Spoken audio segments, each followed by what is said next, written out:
Now, people should see us. I have no idea. So, hey guys, good morning. Before we officially begin, I'm Nat, that's Laura, or this way, or this way, or this way. I don't know what screen you're using. What side am I on, Laura? Point to me right now. You're on the left. I'm sorry. You're over here. Okay, good. So that worked out well for me and you. That's Yeah. nice. For Uh, us. for only for us. But that's good because I like sometimes I look over that way and I always wonder if my eyes are in a different spot because I'm looking at you in this direction. Right. Anyway, No. we're taping a podcast live. We're going to talk about fighting, your twins fighting or fighting with your twins because I feel like it's all kind of the same, too, at the same time.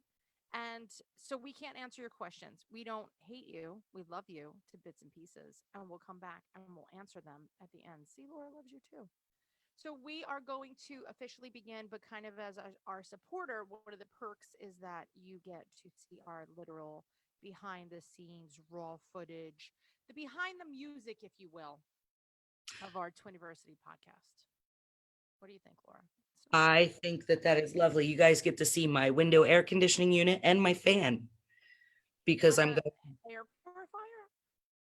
I thought it was What? an I thought it was an air purifier. No, this is a fan. Um, because apparently I have hot flashes. That's fine. Yeah. I have two window air conditioners right now, depending on how spoiled I am. If I'm watching TV, I like to put on this one. But there was like a crazy sale on Amazon that made like I was like, I'm gonna buy a second air conditioner and put it in there. It's a long story. Okay. Let me start officially recording. Mark the time. I don't know what it is, but we'll pretend that this is like one of those movie things where I'll clap and then Julie will know that's where to start recording. Okay. Okay. Quiet on the set. Quiet on the set. Take one. Quiet on the set. That's all that's here. That's it. That's all that I hear. I Okay. love I love her. He's the best. All right, here we go. Hey, gang. It is Natalie Diaz with Twiniversity, and welcome back for another extraordinary, life changing, groundbreaking, world turning episode of our Twiniversity podcast. I feel like today is, well, today you're in for a good time regardless. Whether you actually learn something is going to be a totally story because neither Laura or I are really great at this. We go off on tangents. Today, our guest is Miss Laura Birks of Fancy Southern New Jersey, currently sporting teal hair because you know what? She can. And we are going to talk about when your twins fight and how to deal with conflict resolution. That sounds like a fancy title. If we actually talk about this, I will be surprised. But we will try as two moms with super ADD. Here we go. That is why we get nothing done. Laura, welcome back to the Fancy Pantsy podcast. Why, thank you. It's lovely to be here. We should change the name too, is the Fancy Pantsy podcast. And I I'm like doing that later. I'm I putting feel that like on a post-it. there's a lot of marketing involved to change to the Fancy Pants podcast. We could just have a separate one because we're not limited. I feel like podcasts are like potato chips. We now have two, and I don't know what my problem is, but I'm not telling anybody what the other one is because I'm going to use that as like my secret podcast. Don't tell. Do you Mm, know that? Do you know I have a secret podcast? no. Oh, well, there you go. Once again, 50 things you didn't know about me. Hint. Yeah. Well, let's talk about fighting twinnies. And I want to talk about your boys. So give us a little biography of the celebrities that are your sons. Oh, they think they are. They do. Anyway, my boys, Crank and Spank, also known as Alex and Ben, are 8 years old. They are hot mess 100% of the time, and they fight like it's the end of the world coming. That's and the fighting started probably around 6, like Mm. real bad, like physical, knockdown, drag out fighting. Oh, but they don't, when they fight, I have to tell you, like when I see your boys, they don't, I've never seen them fight. I've actually only seen them love each other, which I think is really sweet. I guess I've been fortunate Yes. to Well, only see that. about that, let me tell you a quick little story. So, they one of their neighborhood friends, they're down there all the time. Like they just kind of run back and forth, all the neighborhood kids. And I was down there talking to their mother, and all the boys were playing. My two took it upon themselves to literally just body slam each other into the concrete. Mm. And then when the one would get up, the other one would body slam him, and it went back and forth like that. She was petrified, mortified, all of the fides. And she's like, they have never, ever behaved that way when they are down here without you. Oh, they are nothing but loving to one another. Yes. And I'm like, yeah, no, this is real life right here. This is how they behave. Like what you see is an act. This is how they behave. They're trying to actively kill each other. That's it. There could only be one, Right. like they say. Yeah.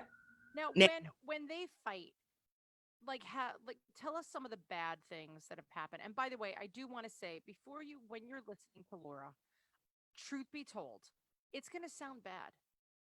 I know her and her husband well enough now through the years and the boys that her house is actually miraculously filled with love.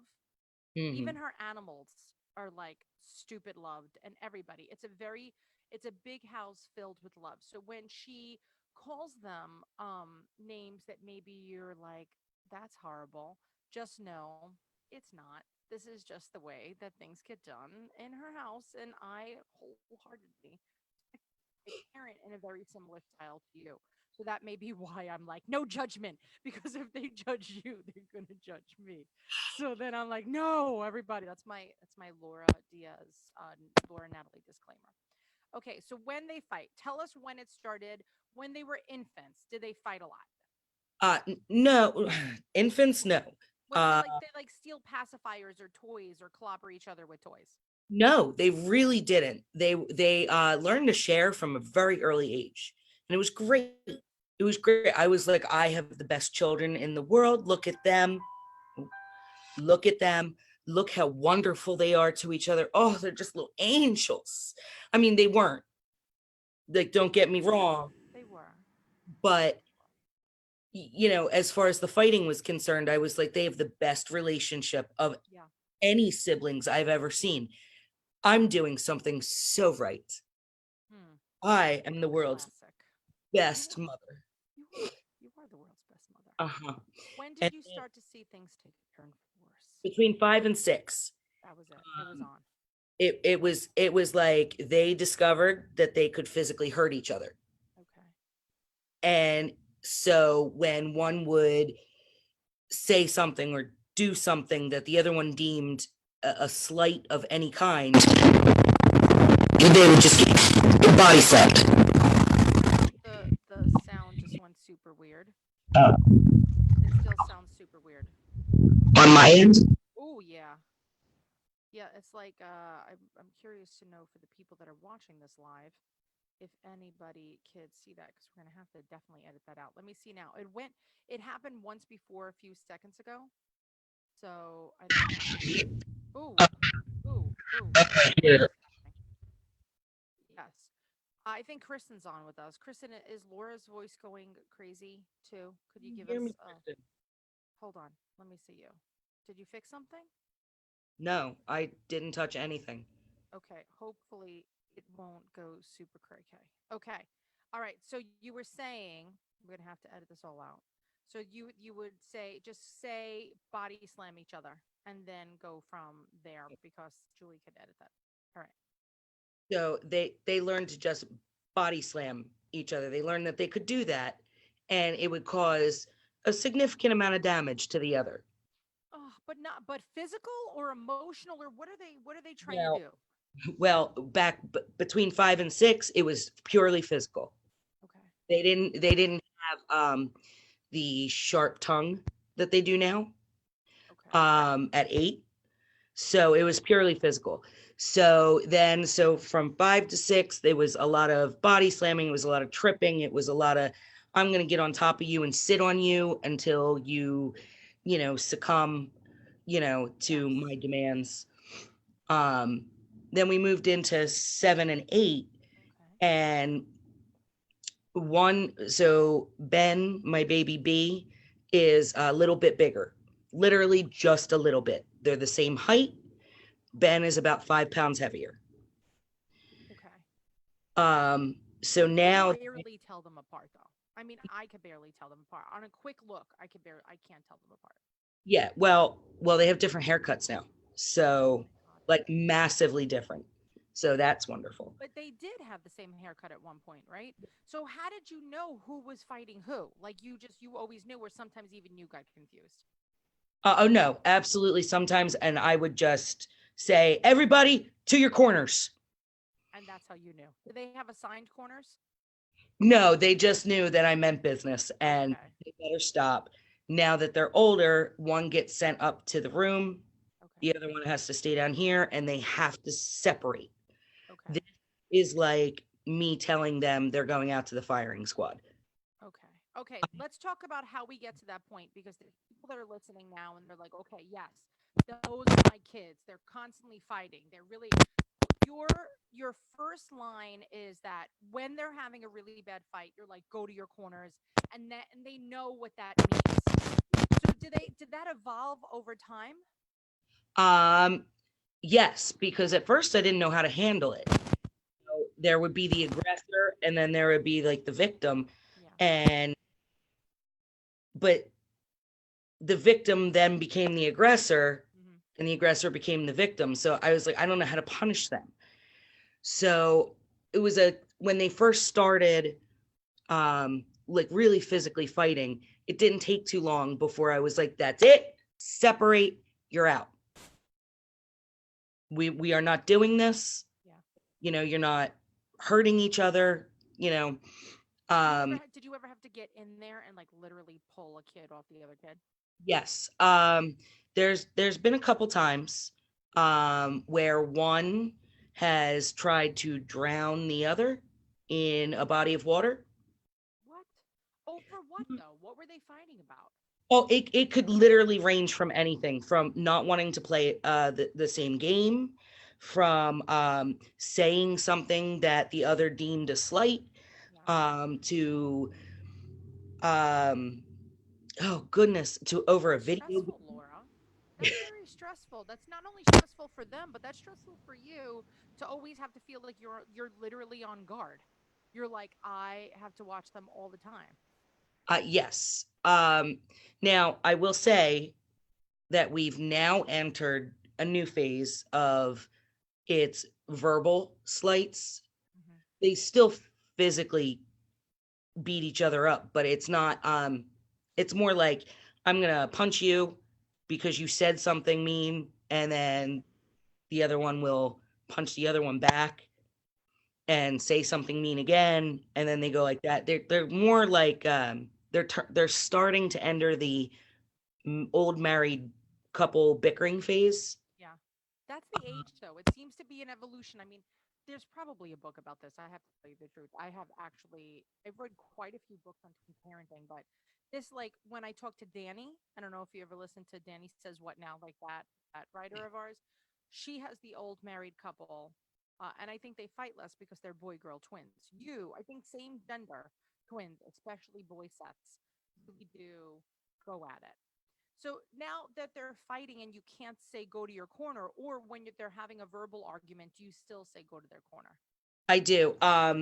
Well, I separate them into different rooms. Okay. So when they were younger, it was go to your separate corners. Now it's separate floors of the house, Yeah. where they can't speak to each other, they can't look at each other, they can't throw something at one another. Yeah. Um, with that said, though, said, you can't mess with one and not expect the other one. Like, they're that sibling. Hmm. I can say something mean about my sibling, but you better not. Yes. That's fair. Yeah.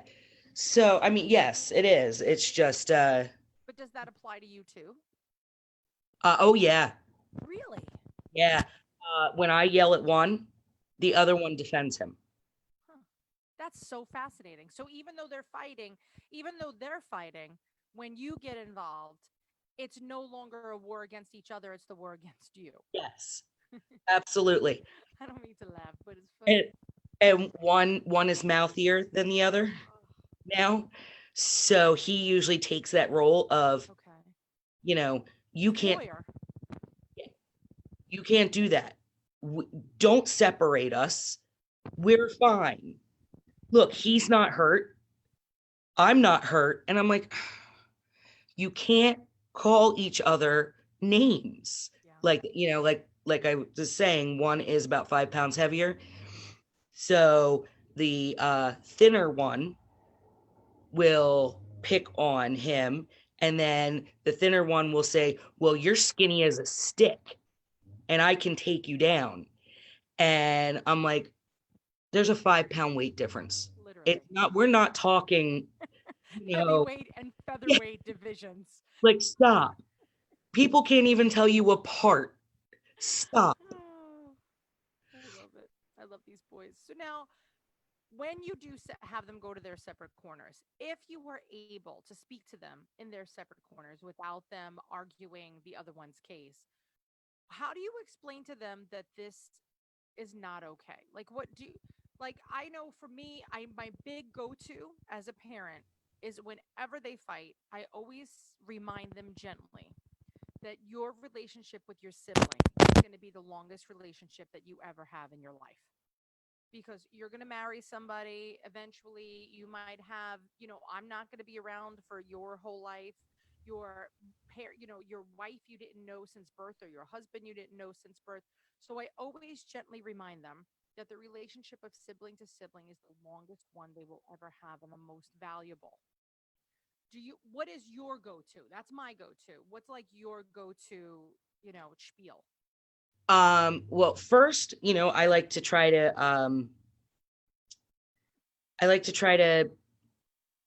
say, I look, I understand you guys are with each other 24 hours a day. It's worse in the summertime and they're Mhm. separated in school. So the fighting is less during the school year. But I'm like, I get it. You share a room. I mean, they still share a bed at 8. Yeah. In fact, we just had that conversation. Anyway, um, you do everything together. You have the same friends. I get it. I get it that he's getting on your nerves and you're getting on his nerves, Mhm. but we have to treat each other with love and kindness. That's a rule in our house. You can't do this like this. You don't see mommy and daddy behaving that way. you know you don't treat other people that way, so you can't treat each other that way because you guys are twins. Yeah. You have a special bond. You guys are the rare few that get to experience everything together. There, and I usually throw in there that, I love you so much. I love your brother so much, you know, but you're killing me quickly, you know. That's so sweet. Um, and that usually calms them down, and then I make them apologize to each other. And it apologize like very specifically, not just I'm sorry, Yeah. but I'm sorry for slamming your head into the wall, and I know that hurt, and I didn't really want to hurt you.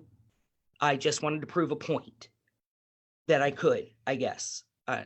Sometimes the reasoning behind hurting each other are hilarious.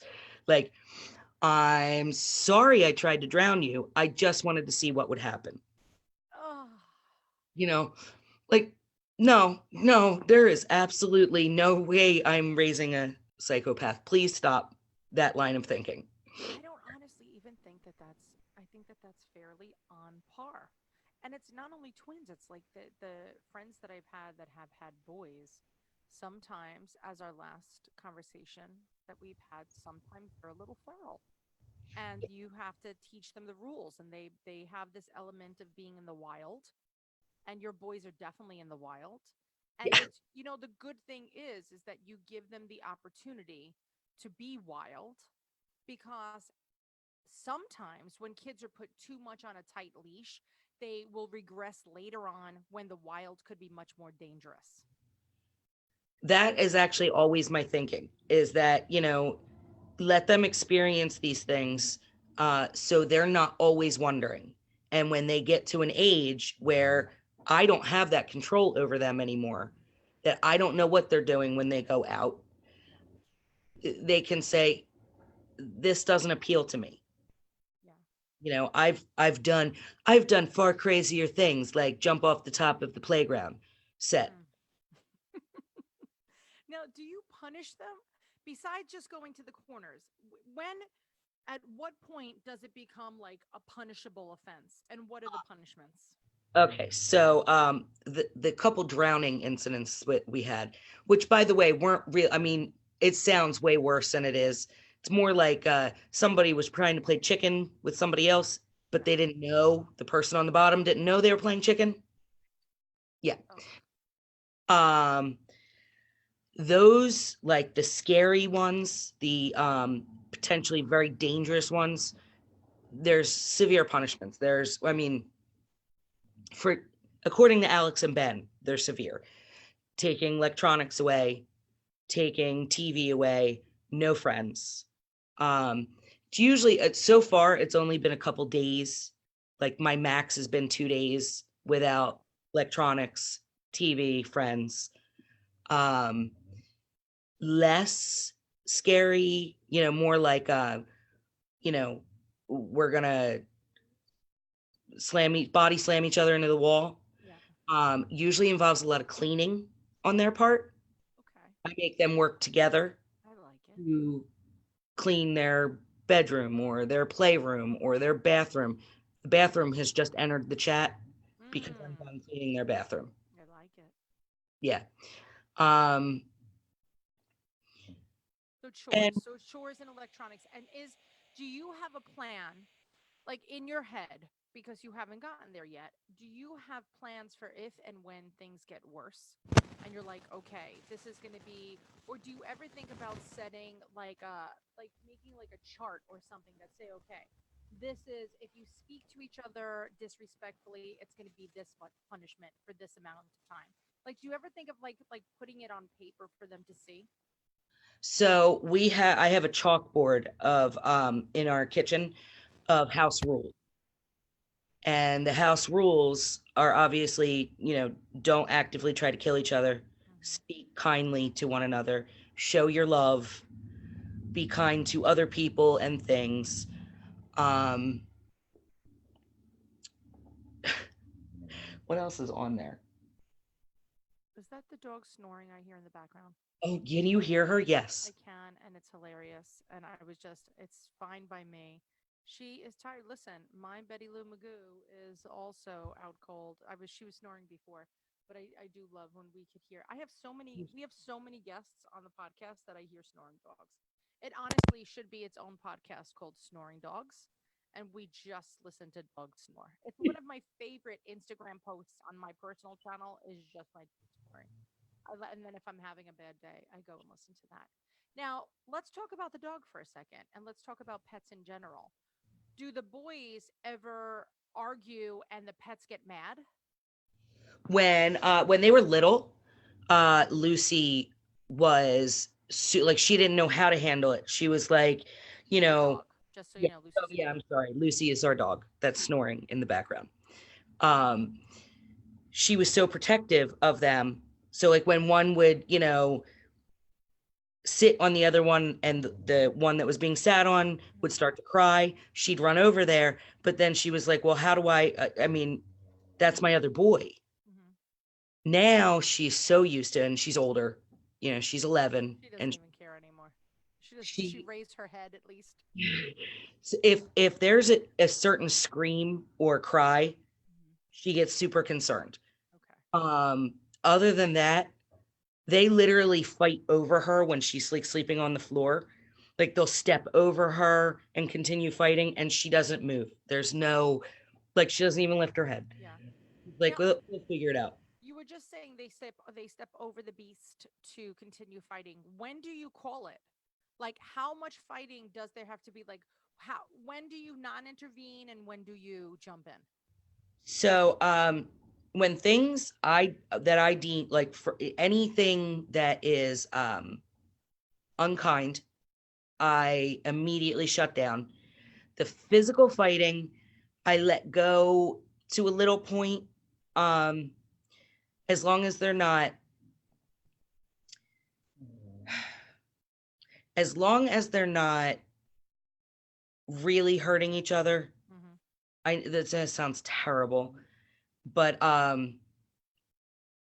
if it's just a lot of pushing and Yeah. shoving, No, you're that's typical sibling stuff. That's not yeah, unusual. I would say my husband and his brother would argue physical fight all the time. I don't understand it as somebody who never, I mean, one time I threw a broom at my sister and I still, at the tender age of 22 than I am now, I remember like really feeling bad that I javelined a broom at her because we had to get our chores done before my mom got home from work and my dad got home much later. And I was so mad because my mom had this wonderful, wonderful way of if it wasn't done, even if your chores were done, if it wasn't done as a team, you were still in trouble. The team went down. yeah. Well, so that right now, I've tried that method. They just rat each other out almost instantaneously right now. I feel like that'll change as they get older, but right now, if there's a big mess somewhere Hmm. and nobody's fessing up to it, well, you're both in trouble. And instantly, Yeah. the one that didn't create the mess will be like, "Well, he did it. Why do And I what have to get in and what trouble?" do you do about that? I punish the one because the one that did it will say, "Well, yes, I did it." Okay. They're very honest kids, Okay, way good. more honest than they probably should be. Okay. Uh, Well, that's good though because then you don't have to worry about like if they fess up, then I think that that's genius and it's wonderful. But a lot of times they'll just, like me and my sister would just stand there and nobody's fessing up. yeah, no. Well, there's been a few times where I've completely lost my marbles, and I mean screaming. We're not big yellers and screamers in our house. We try to keep an even keel. Um, so when I lose it, Yeah. it is like World War III. Like That's not good. It's yeah, scary. they like hide underneath the kitchen table. They're like, "Oh, mom's lost it," and to a point, I'm never proud of when I lose it completely and I'm like, "That's it. Yeah. You're done." Ugh. Um, it does. It's very effective. Yeah. Now, You know, what advice would you give another mother, right? So, like, where you were just saying, like, the screaming and it's effective because it is. I definitely think yelling works. I know that's horrible to say. There was Laura, by the way, when the twins were like 4, there was this like parenting trend called scream-free parenting, and it was I bought a set of CDs that I would listen to, and I listened to them, and I got so mad at them that I broke all of the CDs. I bought them at like some parenting expo. I'm like, I'm gonna buy this. I want to be a screen free parent. And I realized that's not for me. I am a pro screen parent. uh, and like I said, like I don't, like I reserve it for Yes, like you do. real, You have to. yeah. And for me, like my trigger, and they know these are my triggers. It's when they're especially messy and they just assume that mom's going to take care of it Yeah. because that's what mom does. Oh, yes. My mouthier one will come out and say that. Because they Well, know you're going to do it. I knew you were going to do it. And I'm like, Yeah. breath, walk away, regroup. And then I come in and I'm just as angry. Like I've been on Yes. strike twice now. That's not bad. Yeah. Tell us about strike. If people don't know what a strike is, we all by we strike differently. How do you strike in your house? What's your strike? Well, I lump my husband in with the two boys Me too. because I do too. he's a Parent, he's a a part of the team. well, he's a factor in usually when I lose my mind.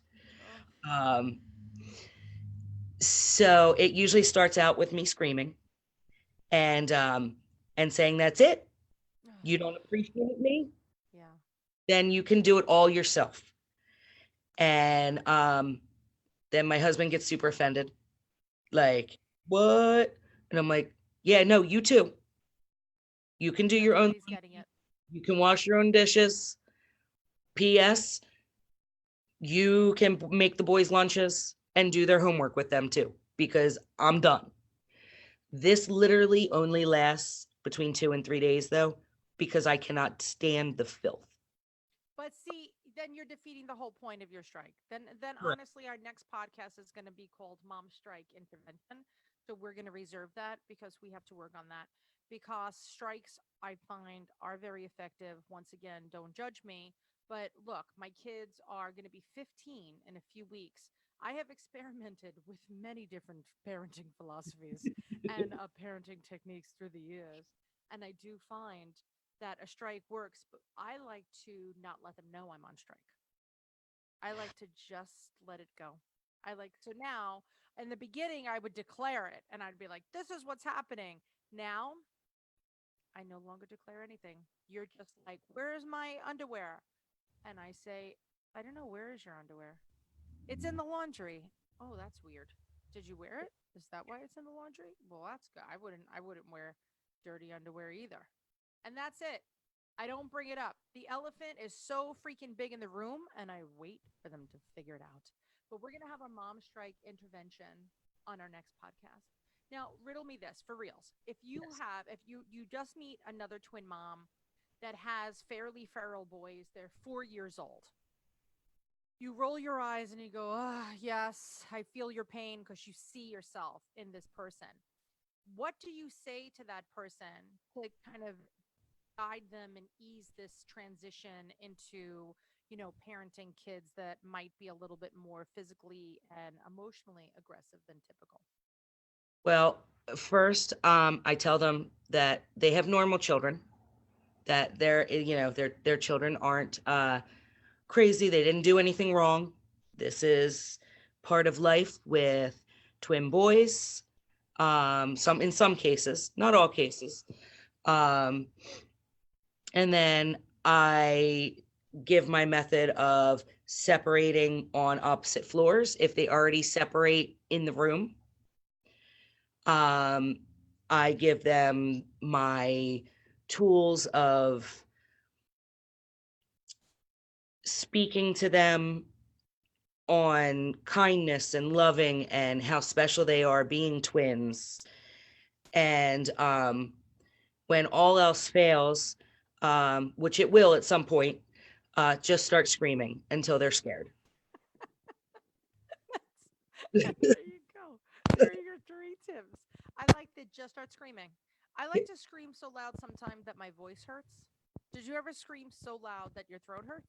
I had to apologize to three of my neighbors one time because my windows were open and That's it was an funny. especially egregiously disgusting my boys have the whole second floor.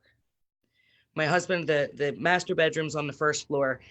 There's a playroom, their bedroom, and a tiny, I mean tiny powder room up there. And I went up there into their tiny, tiny little powder room, and I was so mortified that I completely lost it. Like I couldn't control my anger for what Oh, that bathroom looked like. But all my windows were open, and I was screaming like they had chopped each other's legs off. And I had to apologize. My next door neighbor, she's a elderly woman. She goes, "Honey, sometimes you just gotta lose your sh." IP. Yes. Yes. And I was like, "Okay, thank you. I'm That's sorry." it. That Yeah. you got permission. That is the way. That is the best. I love it. I love ours in our tiny little apartment dwelling that we have. This window that's in our dining room, if that's open, no, I forget about yelling. I could hear the person next to us. I could hear their phone conversations when he's cooking dinner. He should also wear a shirt while cooking. It makes me nervous sometimes. I'm worried that he's going to get hit with food. And sometimes I actually want to say, hey, fella, but they're always moving in and out of that apartment. I refuse to develop a relationship with my neighbors. But I know that if I could hear him on the phone at a regular, volume, God only knows. God only Right. knows. And now I actually say to myself, people could hear you. And then I do, this is worse because this is why I have so much guilt and why I have so many problems in my life.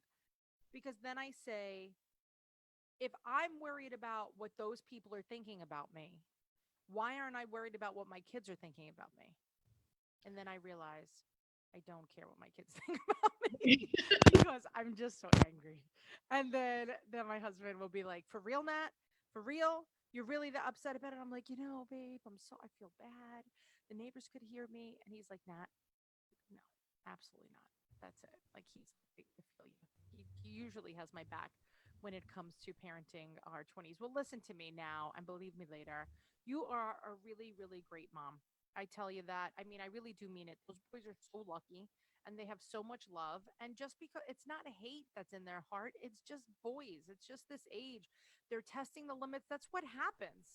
That's what happens. But you are doing a good job steering that ship into smooth waters. And I really, from the bottom of my heart, thank you very much for sharing your time with us too. We're gonna do some other stuff with Laura too, so stay tuned with that. But if you need Laura, she's the easiest to find. She's actually easier to find even than me.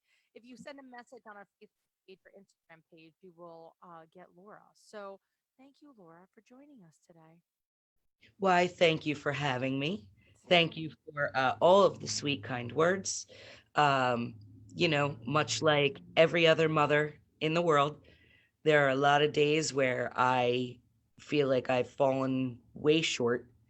And, you know, you just worry. Worry that you're steering them in the right direction and that they're going to be good, honest, productive members of society. That's really all I want in life. Laura, truthfully, if you didn't worry, you wouldn't be doing a good job. You should always be second guessing your parenting and you should be second guessing the way that you are with your kids because it's not even the point of second guessing. It's that you're thinking about it and you're conscious of it. So try not to do it in a negative fashion because just like, I tell the kids, it's only too late if you don't start now. So if you don't like something that you're doing, and maybe the people listening, right, you guys in your car right now, or I'm in your earbuds, me and Laura, if you're like this, it's gone too far. I don't know what to do. I feel helpless.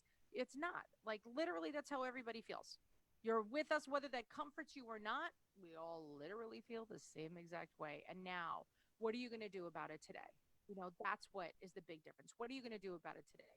Are you going to, do the electronics thing? Are you going to do the separation thing? One place where I think Laura is so freaking winning is she is consistent. Yes. The philosophy is you start fighting, you get separated.